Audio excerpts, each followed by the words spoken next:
Bonjour à toutes et à tous, bienvenue sur son 236e briefing, donc le briefing du jeudi qui est donc un briefing plus large dans son spectre que celui du lundi, donc avec notamment un focus beaucoup plus important sur la politique intérieure, l'économie intérieure de la Russie. Et donc nous allons commencer par là avec Arnaud. Nous t'écoutons. Merci, Président. Bonjour à tous. Des brèves économiques et politiques, en effet, en guise d'apéritif avant d'entrer dans le vif du sujet, ou en tout cas le sujet le plus important à l'évidence pour la Russie et pour l'Europe et le monde, si j'ose dire.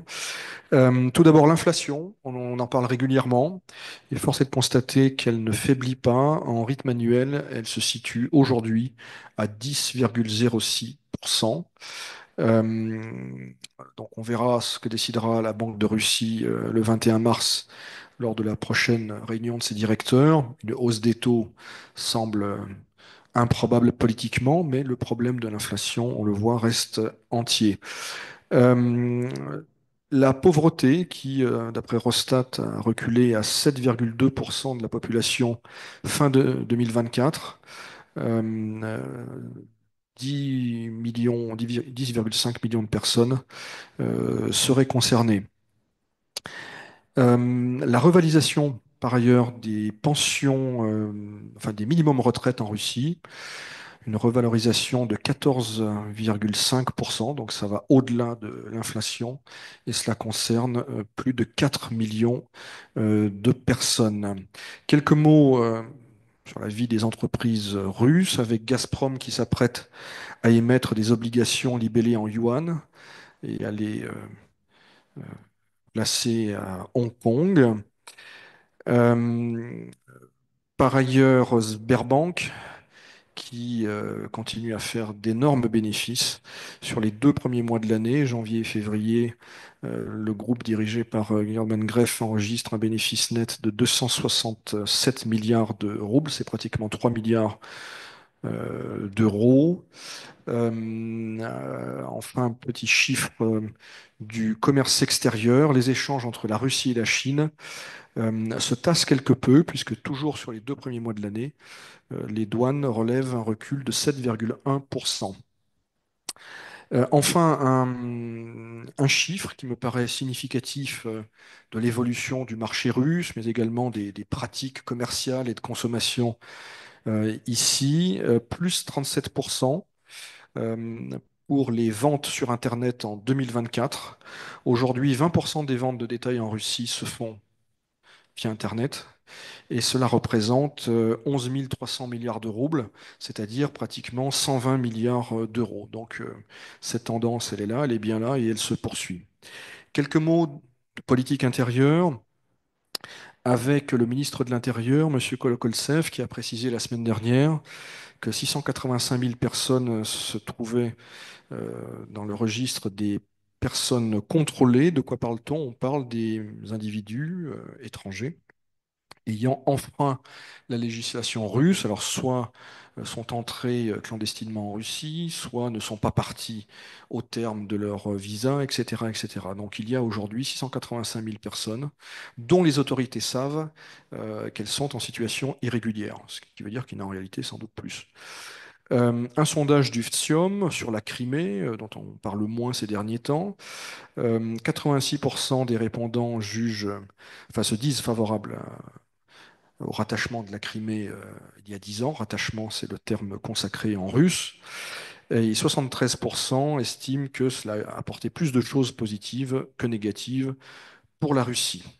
Une initiative intéressante et révélatrice du fond de l'air en Russie, le représentant plénipotentiaire du président en Extrême-Orient, M. Troutnev, qui à une autre époque était vice-premier ministre, une personnalité assez influente dans le système de pouvoir russe, ancien gouverneur de Perm, a proposé, a mis sur la table l'extension du programme enfin de hectares gratuits donné à l'ensemble du pays pour les anciens combattants d'Ukraine.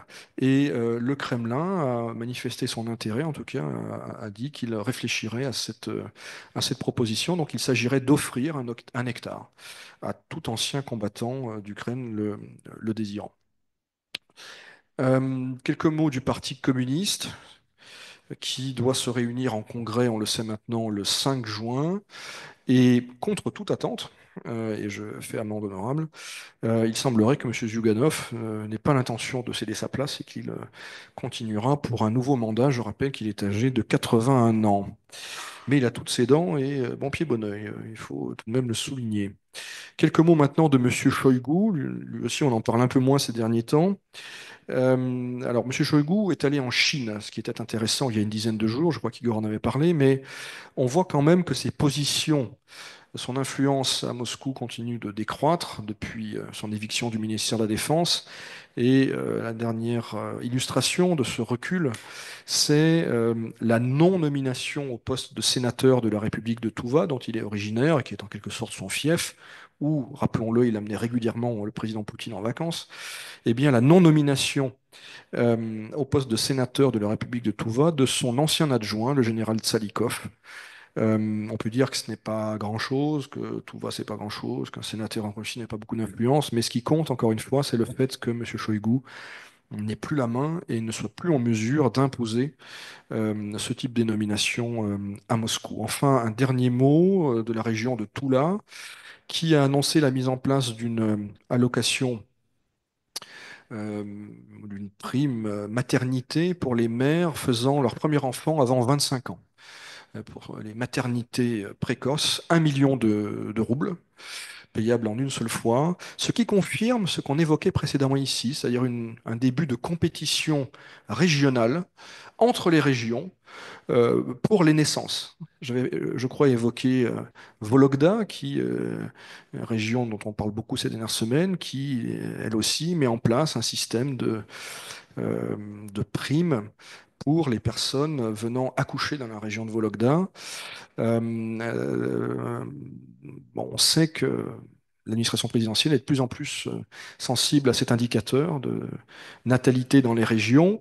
Cela risque, de mon point de vue, de créer certaines distorsions, parce que, encore une fois, euh, à Vologda, par exemple, les mères qui accouchent à Vologda ne sont pas tenues de rester dans la région. Il peut y avoir un phénomène voilà, de migration provisoire.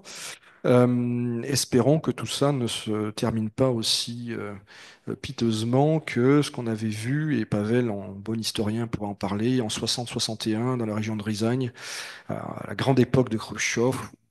Il fallait montrer des indicateurs sur le maïs, sur le cheptel. Il y avait eu tout un système qui paraissait inconcevable, hein, dans un cadre d'économie planifiée, mais de jeux d'écriture, de voilà. Et donc la région de Rizagne avait dans le registre agricole des indicateurs totalement gonflés, artificiels. Et une fois que ce scandale a éclaté, ça a eu de très fortes répercussions sur Khrushchev. Donc, ce que je veux dire, c'est qu'il y a le risque de cette compétition un peu artificielle et très politique entre régions pour montrer au Kremlin des indicateurs de démographie positifs, meilleurs que chez le voisin, et ça peut, encore une fois, créer des situations artificielles et euh, voilà, un peu bidonnées, si j'ose dire. De plus triste mémoire, on avait les fameux quotas d'ennemis du peuple de 1936-1938, avec une compétition qui, pour le coup, était tout sauf salutaire. Deux questions avant de passer la parole à Igor. Zyuganov, il est inspiré par Trump. Il a après tout que 3 ans de plus que lui, donc il doit se trouver en pleine forme. Sauf que lui n'est pas au pouvoir. Or, le pouvoir, ça dope, je pense, surtout à la Maison-Blanche. C'est vrai. Autre question, Sberbank, avec leur bénéfice record, craignait pas une saisie sous forme d'impôt exceptionnel ou des choses comme ça, parce qu'on a vu ça il n'y a pas très très longtemps pour d'autres sociétés qui avaient gagné un peu trop d'argent, et qui avaient été sommées de le mettre au budget de l'État finalement. Je ne serais pas étonné que dans un futur à moyen terme, ils entrent dans le capital de plusieurs entité bancaire européenne, nécessitant des afflux d'argent frais. Ça On, peut on arriver. ve- on verra s'il y a des ponctions exceptionnelles. Pour l'instant, il n'en est pas question. Bon, les nouveautés fiscales viennent juste d'entrer en vigueur.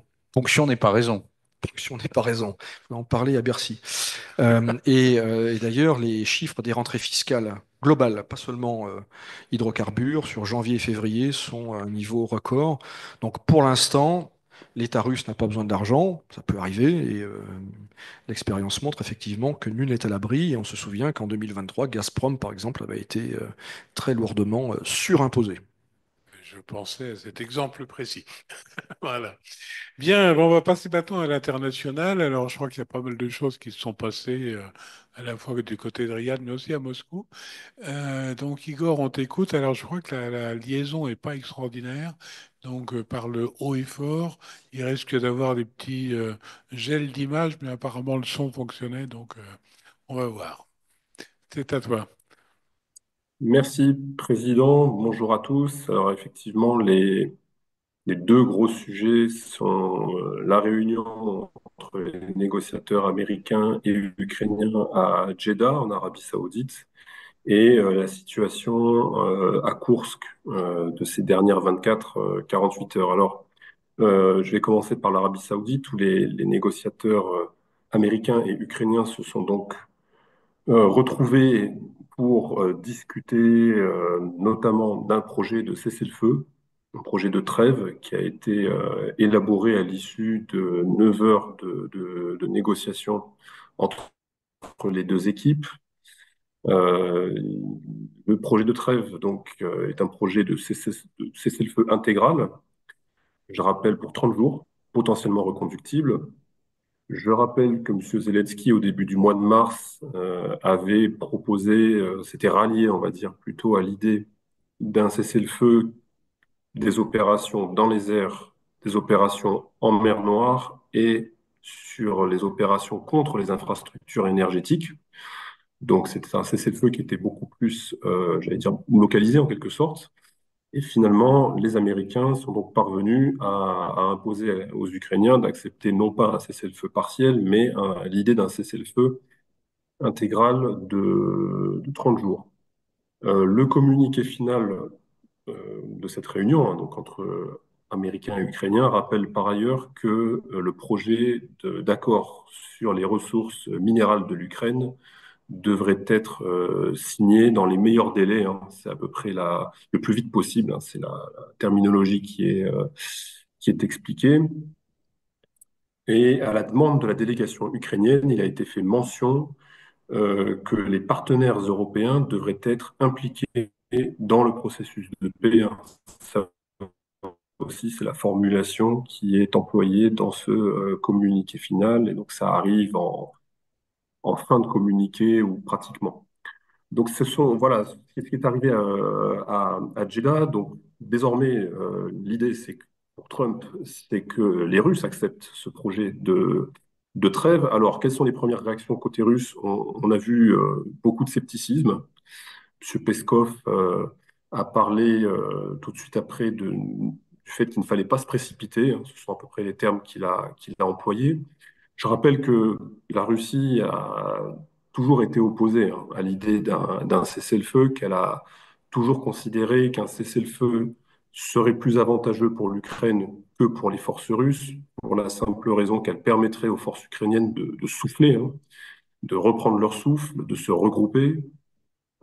C'est d'ailleurs la terminologie qui est employée par M. Ouchakov, hein, le Sherpa de Vladimir Poutine, qui a déclaré il y a quelques heures que la trêve en substance n'intéresse pas la Russie parce que ce serait justement une occasion qu'on serait donnée à l'Ukraine de souffler, de reprendre son souffle. Or, le point de vue du Kremlin, on le connaît, c'est qu'il ne faut pas juste un cessez-le-feu, une cessation des hostilités, mais qu'il faut des discussions pour vraiment terminer ce conflit. Euh, D'autre part, la Russie a donc toujours été, comme je l'ai dit, opposée à l'idée d'un cessez-le-feu. Euh, Elle considère que ce cessez-le-feu avantagerait les Ukrainiens et surtout, il a toujours été question que il n'y aurait pas cessation des hostilités pendant que les négociations sont engagées pour parvenir à un arrêt définitif des combats. C'est-à-dire que au tout début de cette affaire, les Européens, comme l'administration Biden, disaient en premier lieu, il faut imposer un cessez-le-feu et ensuite on discute des conditions de sortie de crise en quelque sorte. Alors pour les Russes, l'idée c'était on négocie et en parallèle les combats se poursuivent. Donc évidemment, pour l'instant, la proposition que M. Witkoff va très certainement mettre sur la table de Vladimir Poutine ce soir quand il va le rencontrer, en l'état, ne convient pas à la Russie, ce qui n'est pas très surprenant. Comment pourrait réagir la Russie? Très certainement que elle va, sur la forme, accepter le principe d'une trêve, hein, pour ne pas rembarrer Trump et pour ne pas se mettre à dos je dirais, l'administration Trump, mais qu'elle va assortir cet accord d'un certain nombre de clauses qui vont au minimum faire que on va jouer la montre pour rediscuter avec la délégation ukrainienne, hein, faire le jeu des navettes.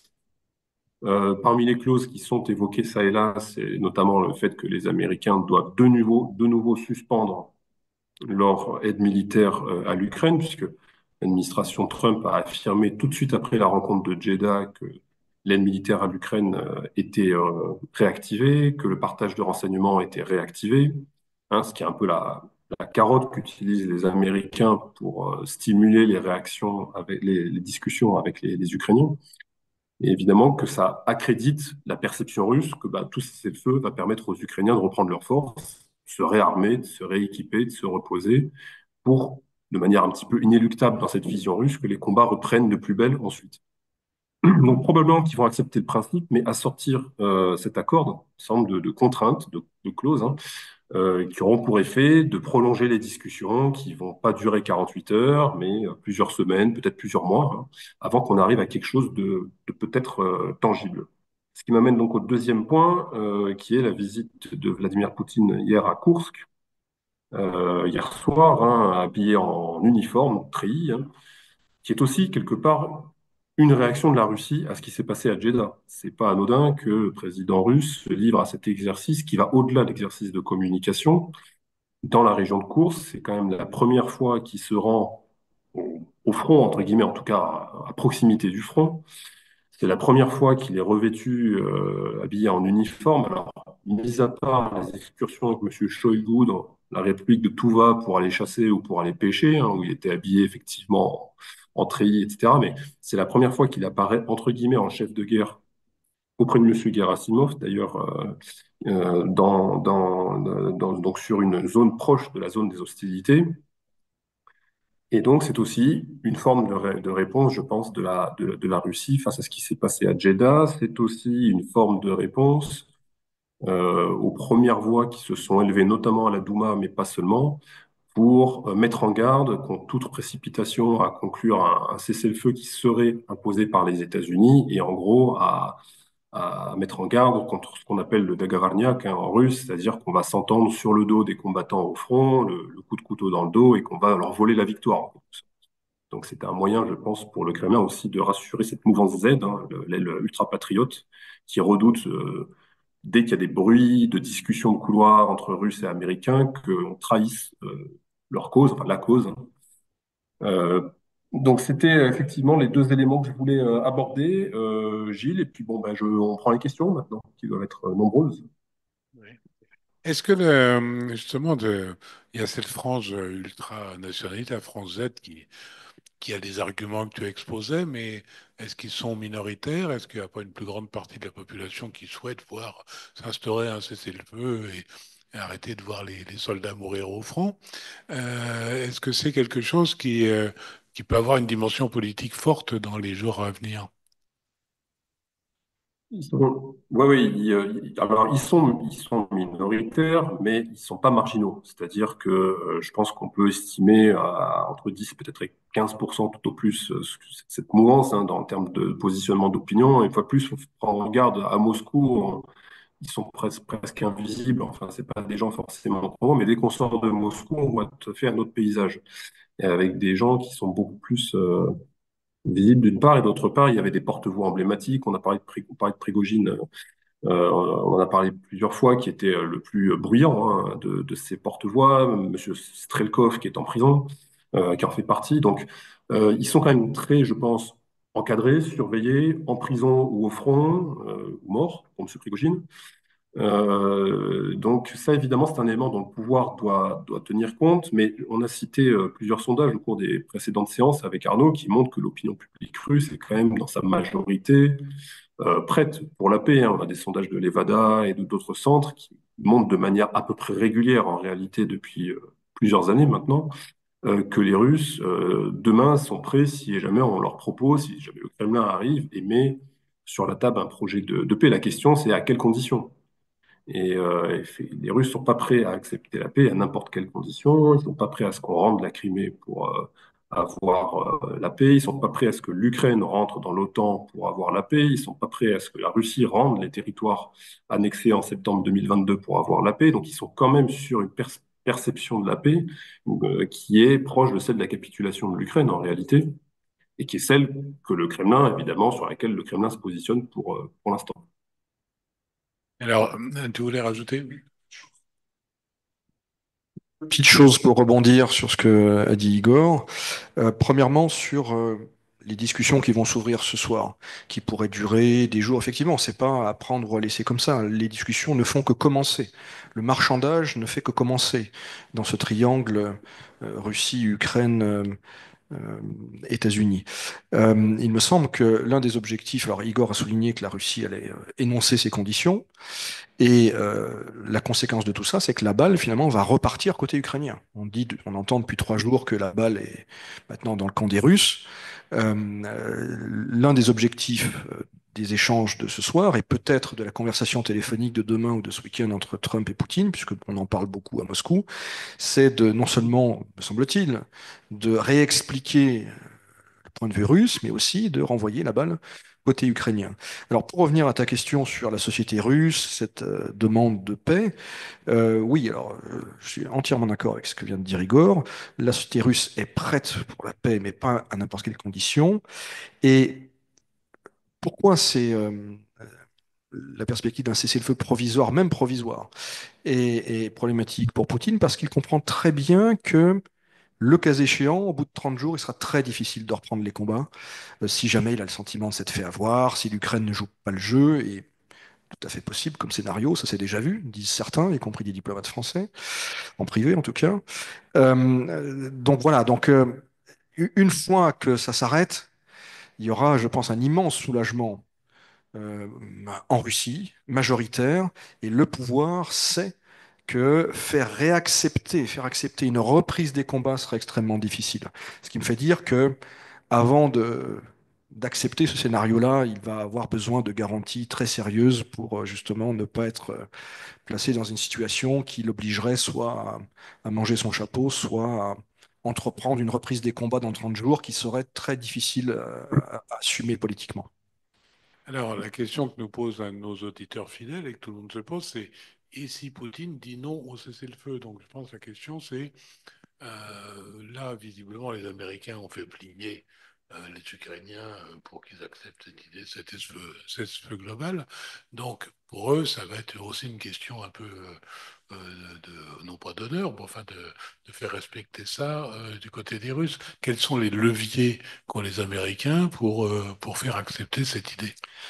Alors, on a entendu l'ineffable sénateur Lindsey Graham qui a promis des sanctions du feu de Dieu si jamais, mais en réalité, d'abord, les États-Unis ont moins de leviers sur la Russie que sur l'Ukraine. C'est-à-dire qu'effectivement, Jeddah, de mon point de vue, c'est peut-être politiquement incorrect, mais c'est une capitulation de l'Ukraine. Alors, non pas vis-à-vis de la Russie, mais vis-à-vis des États-Unis.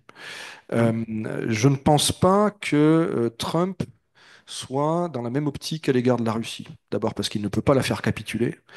Et et c'est tout l'enjeu, enfin l'un des enjeux des discussions actuelles, c'est que potentiellement, en tout cas c'est le point de vue de l'administration américaine actuelle, les États-Unis ont tout à gagner à avoir une relation si ce n'est normalisée, en tout cas plus positive avec la Russie. Donc les termes du débat ne se posent pas ainsi. Ce ne sera pas du tout ou rien, réponds-moi ce soir ou je te sanctionne. Non, il va y avoir un message qui va être délivré, il va être convoyé jusqu'à Trump, qui va réfléchir et qui va sans doute appeler Vladimir Poutine demain ou après-demain, et ainsi de suite. Ce n'est pas un ultimatum en réalité. L'ultimatum, il a été adressé par les États-Unis à l'Ukraine. Je doute qu'il y ait un ultimatum américain à la Russie. Parce que, encore une fois, objectivement, l'administration américaine ne discute pas de la même façon avec l'Ukraine et les États-Unis et la Russie, et la Russie n'est pas l'Ukraine, tout simplement, en termes de poids, d'influence et de situation actuelle. Mais est-ce que justement, dans l'idée de Trump, le fait que l'Ukraine ait capitulé, entre guillemets, comme tu dis, vis-à-vis des États-Unis, ça les met du coup dans une situation de nouveau de protégés des États-Unis? Est-ce que ça peut pas avoir justement un impact assez fort sur la position américaine vis-à-vis de la Russie? Je ne sais pas. Et là, on entre, je pense qu'on dépasse la politique pour entrer dans la psychologie. Moi, mon intuition, c'est plutôt que Trump n'a pas beaucoup d'estime pour ses obligés. Alors, une autre question qui est connexe, mais qui est intéressante, et on nous demande, bonjour, au vu de la loi russe, que signifie concrètement la qualification des prisonniers pris à court de terroristes, entre guillemets, par rapport aux autres prisonniers de guerre? Est-ce qu'il y a quelque chose à dire de ça? Alors effectivement, c'est quelque chose qui a été très commenté. Poutine, en deux phrases, a Bah dit, oui. voilà, il les a qualifiés de terroristes et il a dit par ailleurs qu'il fallait avoir une attitude humaine avec tout le monde. Mais oui, ça veut dire par exemple qu'ils ne sont pas euh, éligibles a priori à des échanges de prisonniers, par exemple, qui devraient être jugés en Russie pour terrorisme. C'est comme ça que je vois les Mais choses. pourquoi? Ça veut dire qu'il n'y a pas de base légale particulière, c'est pas... Là, on parle d'une déclaration. Alors après, est-ce qu'il faisait référence à des épisodes précis? Je ne crois pas. Je ne crois pas. Bon, je me demande s'il faisait pas référence au bombardement de gymnases ou de choses comme ça où il y avait des gens qui étaient réfugiés parce que leur maison avait été détruite ou prise par les Ukrainiens. Bon, peut-être que c'est par rapport à ces éléments-là qu'il a fait cette déclaration, mais le fait est que dans ce conflit, c'est un des premiers conflits, en tout cas des rares conflits, où la question des prisonniers de guerre n'est pas traitée par le CICR. C'est-à-dire que d'ordinaire, c'est le CICR qui a le mandat pour s'occuper des prisonniers de guerre, hein, donc couverts par la Convention de Genève, etc. Là, c'est le premier conflit où ils n'ont pas accès aux prisonniers de guerre. Ils font d'autres choses, dans des conditions très très difficiles, mais ils font d'autres choses. Et ceux qui s'occupent des échanges de prisonniers et de corps, et qui facilitent, on va dire, les échanges de prisonniers et de corps, c'est les pétromonarchies du Golfe et les Turcs. On a vu les échanges à travers les Turcs, on a vu que les Saoudiens étaient aussi impliqués, que les Émiriens étaient aussi impliqués. Ça renvoie donc à ce que Jeddah, Riyad comme lieu de discussion. Et c'est donc pas le CICR qui a pourtant le mandat depuis, je dirais, plus d'un siècle pour s'occuper de ces questions extrêmement délicates. Donc pour en venir à ta question, les gens qui sont qualifiés, enfin qui sont concernés par ces déclarations de Poutine, seront pas une fois de plus éligibles, effectivement, comme le disait Arnaud, à ces échanges qui sont gérés par les Arabes. Et il me semble, mais il faudra vraiment reprendre, vérifier tout ça très près, mais qu'il faisait également référence aux combattants étrangers.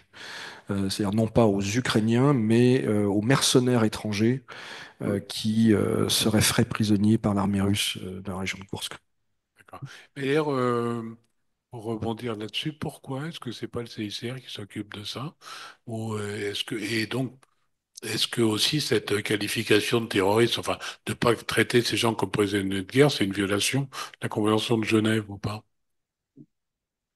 Ouais, ça dépend. Si seulement ce sont des combattants étrangers, des volontaires, comme on les appelle, étrangers, ils sont pas considérés comme des forces combattantes, comment dirais-je, légitimes Régulière? aux yeux voilà, de la Convention de Genève. Et donc, ils peuvent pas être couverts par les clauses de cette convention. Et donc, ils sont, entre guillemets, à la disposition des gens qui les ont fait prisonniers. Donc ça, pourquoi c'est pas le CICR? Probablement que voilà, c'est le contexte, c'est les deux belligérants qui ne souhaitent pas que le CICR soit associé à certaines à certaines fonctions qu'il organise, qu'il assure d'ordinaire, et remettre ces fonctions, j'allais dire, de facilitateur ou de bons offices à d'autres acteurs. Pour le coup, les Turcs à l'occasion, ou enfin les Turcs, ça s'est terminé avec l'affaire des Azov. Hein. Depuis l'affaire des Azov, il y a plus de, les Turcs ne font plus d'échange de prisonniers. Hein. Je rappelle que les Turcs avaient réceptionné un certain nombre de prisonniers Azov que les Russes avaient pris dans Azovstal. Hein. Ça nous rappelle des souvenirs. Et que les Russes les avaient donc transférés en Turquie avec promesse qu'ils ne soient pas libérés, qu'ils ne retournent pas en Ukraine, et les Turcs les ont laissés repartir ensuite en Ukraine avec des caméras, etc. Ça, depuis, c'est terminé. Hein. Maintenant, ce sont comme je disais, les Émiriens et le Qatar qui, lui, s'occupe notamment de tout ce qui est lié aux enfants et au retour des enfants ukrainiens vers l'Ukraine. Ils sont très discrets, mais régulièrement, au moins une fois par mois, si c'est pas plus, vous avez deux, trois, demi-douzaine d'enfants qui sont comme ça, qui repartent dans leur territoire d'origine. Ça, c'est le Qatar qui s'en occupe. D'accord, merci pour ces éclaircissements. En réalité, ça vise peut-être aussi d'ailleurs, parce que je me rappelle les premières opérations euh, qui se passaient en Russie étaient menées par des Russes opposés. Donc c'est peut-être ces gens-là qui sont visés plus particulièrement. En l'espèce, je ne suis pas sûr, parce que cette fameuse organisation, elle avait été en fait très active dans les premières incursions, non pas à Koursk, mais à Belgorod. Et à Koursk, je ne suis même pas sûr qu'il soit engagé. Non, donc il me semble qu'il fait plutôt référence aux combattants étrangers, géorgiens et autres, dont il se dit qu'ils seraient assez nombreux, qu'ils étaient assez nombreux dans la région de Koursk. D'accord. Alors, j'ai pas plus de questions là-dessus, juste pour finir rapidement, des questions un peu plus larges qui ne sont pas liées directement à la. Euh, on nous demande si, par rapport à l'Arménie, apparemment, ils souhaitent toujours avoir un statut d'observateur dans les BRICS. Est-ce qu'ils ont une chance de l'obtenir? Ça vous dit rien. Euh, non, mais le Zimbabwe là, a reçu le statut d'observateur dans les BRICS. Je me demande même si jamais ils sont pas même devenus avec un statut plus important. À voir, à vérifier, mais le Zimbabwe effectivement est associé désormais à un certain niveau avec les BRICS+. Dans le cas de l'Arménie, ce qui est assez étonnant dans cette annonce, c'est que bon, la tendance ces derniers mois est plutôt inverse. C'est-à-dire que la tendance est plutôt à prendre ses distances à l'égard de la Russie, essayer d'obtenir un statut, une perspective européenne. En tout cas, on en discute en Arménie, ce qui est sensible politiquement et économiquement aussi, hein, puisqu'on voit que les échanges russo-arméniens ont explosé depuis 2022. Donc ce type de déclaration sur un rapprochement éventuel avec les BRICS est à contre-courant et à contre-temps de ce qu'on voit et entend en provenance d'Erevan ces derniers mois. Merci de ces précisions. Alors, dernière question, même si je pense pas que vous soyez intime de cette personne, on attend des nouvelles de Kadyrov. C'est pour Pavel, ça. Pavel, Je crois que l'heure n'est plus vraiment à l'implication active de nos amis tchétchènes dans la politique ni intérieure ni extérieure. Je ne crois pas d'ailleurs que Kadyrov ait été sollicité pour des talents de médiation. Je crois que ce sont les grands frères de Riyad qui désormais assument ce rôle. Mais je crois que c'est pas un momentum, un momentus, un moment. Et d'où vient cette Tchétchène. discrétion inhabituelle? Oui, c'est ça. Pavel répond sérieusement à cette question. C'est un homme discret de manière générale, hein, sauf qu'on s'en prend au Coran. Mais oui, Kadyrov ne fait pas parler de lui ces dernières semaines. Ça lui arrive de temps en temps. Est-ce que c'est lié au Ramadan? Est-ce que c'est lié à d'autres choses? Non, mais, mais mais en tout cas, bon, il est toujours chef de la Tchétchénie et on peut penser qu'il ressortira le moment venu, au moment jugé opportun, à la fois par lui et le Kremlin, pour jouer sa partition, qu'elle soit interne ou moyenne-orientale. On verra. Peut-être est-ce le moment de rappeler l'adage immortel de Feu Éric Raoult. Quand on ouvre la boîte de Pandore, il ne faut pas s'étonner si Pandore en sort. non, mais moi j'ai une petite théorie. Je me demande si ce n'est pas discret depuis l'histoire de l'avion azerbaïdjanais. Ça, c'est Parce très que convaincant, effectivement. Euh, quand même, ça a été un énorme raté et les relations entre la Russie et l'Azerbaïdjan continuent de traverser une zone de turbulence, hein, pour filer la métaphore. Et je me demande si là, il s'est pas un peu mis au vert parce que c'était franchement, tout le monde s'en serait bien passé, en quelque sorte. Oui, parce qu'il faut rappeler, alors ce n'est pas lui qui a décidé, qui a appuyé sur le bouton, mais il se dit, il s'écrit, encore une fois, on ne fait que retranscrire des informations publiques, hein. C'est que eh bien, c'est la résidence privée de Kadyrov qui était ciblée et que les systèmes de défense antiaérienne étaient disposés autour de sa résidence. Voilà. Donc, effectivement, ça paraît très crédible comme hypothèse. Alors, un de nos auditeurs soumet l'hypothèse que Kadyrov travaille peut-être aussi sur la question syrienne.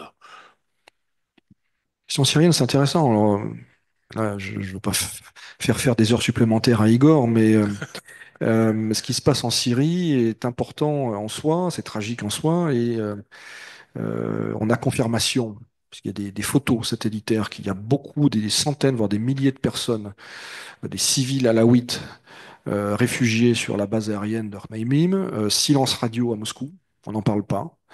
Donc, bon, j'imagine que lors d'une prochaine séance, on pourra y revenir, mais hmm, la question russo-syrienne est toujours d'actualité, et ça se produit au moment où, apparemment, les relations officielles s'améliorent.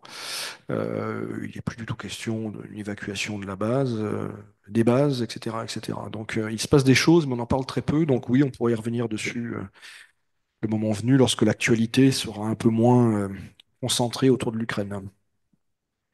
Merci beaucoup à tous les deux. On va clore ce briefing ici. Nous nous retrouvons donc lundi prochain à 17h30 pour un briefing plutôt centré sur l'international et donc les évolutions du dossier russo-ukrainien. Tu voulais dire une... Je voulais complimenter Igor pour sa tenue vestimentaire. J'en conclus qu'il y a une soirée cigare ce soir à l'EHPAD. Voilà. C'est sans doute ce qui a manqué lors de la réunion entre Donald Trump et Vladimir Zelensky dans le bureau ovale il y a quelques jours. En tout cas, excellente soirée à toi et à vous tous, fidèles auditeurs. Tenez bon. La Chambre de commerce et d'industrie franco-russe se tient à vos côtés.